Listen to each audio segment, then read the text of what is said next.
Hello hello पढ्नलाई पर्सिटी पढ्दा त्यसो गर्नुपर्छ आउनुहुन्छ अहिले चाहिँ उहाँहरू रस भएर काम एक दुई दिनपछि चाहिँ उहाँहरूले आयो भने तपाईँले फोटोकपी गरेर दिनुहुन्छ अहिले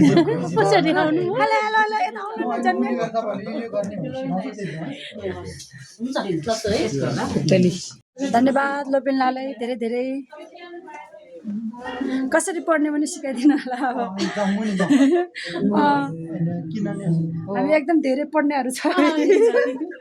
एक वर्ष पनि किताब पढ्दिनेहरू तर घरमा गएदेखि चाहिँ पढ्न चाहिँ थालेको छु अरू नपढ्यो भने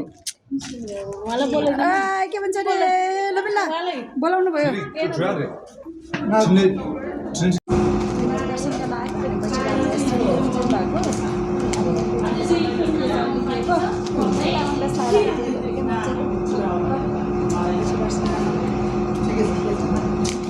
Bye.